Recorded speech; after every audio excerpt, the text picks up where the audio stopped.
అబ్బా! ఇవాళ నేనేం బ్రేక్‌ఫాస్ట్ చేయాలి? లేకపోతే నాకు దోస తినాలనిపిస్తుంది అని పిల్లలు అడిగినప్పుడు డెఫినెట్‌లీ ఈ రెసిపీ ట్రై చేయండి. ఇది ఇన్‌స్టాంట్ బ్రేక్‌ఫాస్ట్‌గా లేదా దోస తినాలి అనిపించినప్పుడు చాలా అంటే చాలా ఈజీగా చేసుకోవచ్చు. అదేనండి రవ్వ దోస. రవ్వ దోస నేను నా స్టైల్‌లో ఎలా చేస్తానో చూపిస్తాను. ఫస్ట్ అయితే 2 cups of wheat flour add చేసుకున్నాను. తర్వాత 2 కప్స్ ఆఫ్ సుజీ రవ్వ, ఆ తర్వాత కొంచెం సాల్ట్ ఇవన్నీ మిక్స్ చేసేసుకోవాలనమాట. ఆ తర్వాత కొంచెం వాటర్ కలుపుకుంటూ పిండిని బాగా మెత్తగా తడుపుకోవాలి. ఎక్కడ బబుల్స్ లేకోకుండా చూసుకోవాలి అనమాట. దానికి మనం విస్కర్ కూడా యూజ్ చేయొచ్చు. ఇలా పక్కన పెట్టేసుకోవాలి బాగా కలిపేసుకున్న తర్వాత నేను దానికి కావాల్సిన వెజ్జీస్ అన్ని యాడ్ చేసుకుంటున్నాను.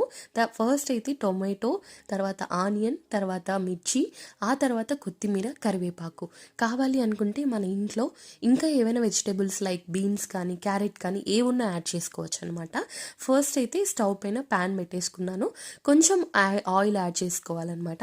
ఆయిల్ యాడ్ చేసేసుకొని కొంచెం జీలకర్ర, తర్వాత ఆవాలు ఇవన్నీ ఇంగ్రీడియంట్స్ బాగా వేపుకోవాలి. వేపుకున్న తర్వాత ఆల్రెడీ మనం చాప్ చేసి పెట్టుకున్న ఈ వెజ్జీస్ అన్ని దాంట్లోకి యాడ్ చేయాలి. ఇలా యాడ్ చేసుకొని ఈ కన్సిస్టెన్సీ వచ్చిన తర్వాత మనం పక్కన తడిపి పెట్టుకున్న పిండిలోకి వేసేసుకోవాలన్నమాట. ఇలా వేసుకున్న తర్వాత కొంచెం గట్టిగా అనిపిస్తుంది. మనకి కావాలి అనుకుంటే ఎక్స్ట్రా వాటర్ కూడా యాడ్ చేసుకోవాలి. నేనైతే ఎక్స్ట్రా వాటర్ యాడ్ చేసేసుకున్నాను. తర్వాత స్టవ్ పైన దోశ ప్యాన్ పెట్టేసుకొని దోశలాగా ఇలా వేసేసుకోవడమే అనమాట.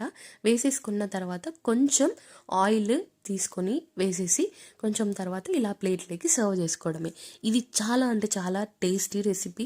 నార్మల్గా మనం ఎక్కువ టైం తీసుకొని ఫర్మెంట్ చేసేదానికన్నా ఇది చాలా బాగుంటుంది. ట్రై చేయండి.